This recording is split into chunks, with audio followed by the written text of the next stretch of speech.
December is almost here, and that means Christmas, and that means Christmas baking. This is one of my mom's favorite recipes, and I use it every single year. I thought the dark chocolate chai would be great with the dates. Have a look at this chai. It is absolutely gorgeous. I started my date mixture by boiling 1 cup of water and then adding in my dark chocolate chai. And I'm going to turn off the heat and I'm going to let that steep for about 5 minutes. So once my liquid has steeped, I've added in 1/2 pound of dates and a cup of sugar. And now I'm going to cook it over medium heat until it's nice and thick.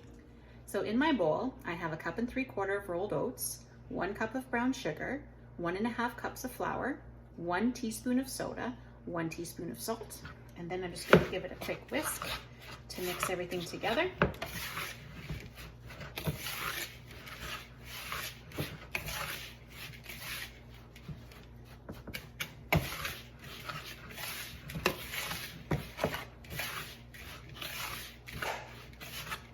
And that should do the trick, so everything's incorporated. And then into that, I'm going to add 3/4 cup of room temperature butter. And I found this really cool thing that measures butter. I think it's from Pampered Chef. It is. It's worth its weight in gold. And then all I'm going to do is simply use my fingers to rub the butter into the dry mixture until it resembles small crumbs. So that'll take a few minutes. And this is the consistency you should have when you are all done. That took me about good 5 or 6 minutes to get it like that. So I've preheated my oven to 350 degrees and I have lined my 8x8 pan with some parchment. You can also use a 9x9 pan. And then what you're going to do is you're going to put 1/2 of your crumb mixture in the pan and simply press it down.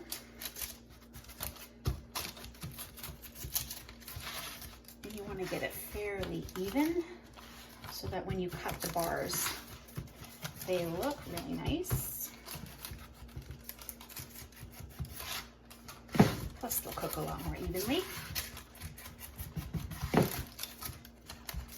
Okay. And you want to press down fairly hard. You don't want this to break apart. Okay. And pay attention to the edges, nice and even. Okay. And then my date mixture looks like this. It's nice and thick. And this took about 20 minutes on medium-low heat. I found was the best temperature. Okay, and then that just gets poured right onto the dates, or sorry, right onto your crumbs, and spread over it evenly. There we go. And again, you want a nice, even layer. Just take your time with it so it doesn't pull up the crumbs.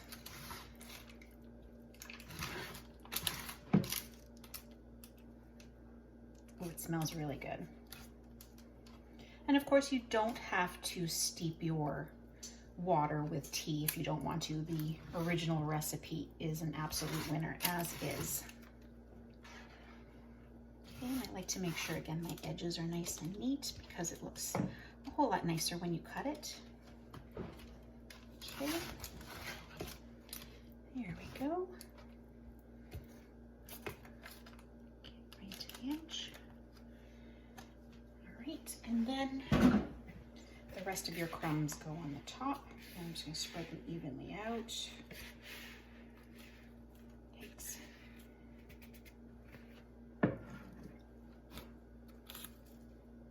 Ooh, I think I have way more crumbs at the top. Oh well, it'll still be good. And again, just press down gently. It's going to be squishier because of the dates. And nice and even again. You want those edges to be neat and tidy. Here we go.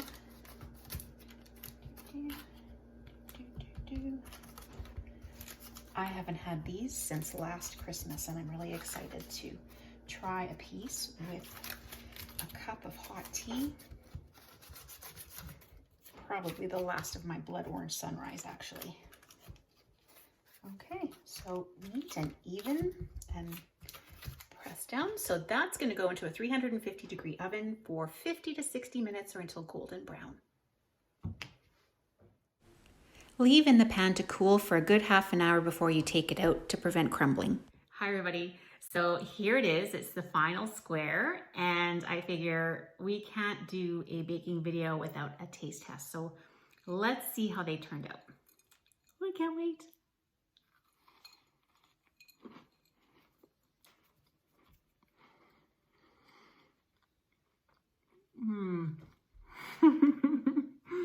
Almost as good as my mom's.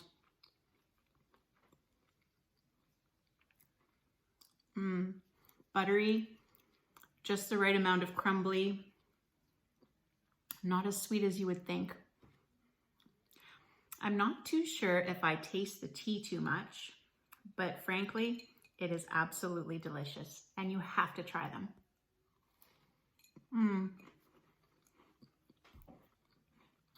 Awesome. Have a great night.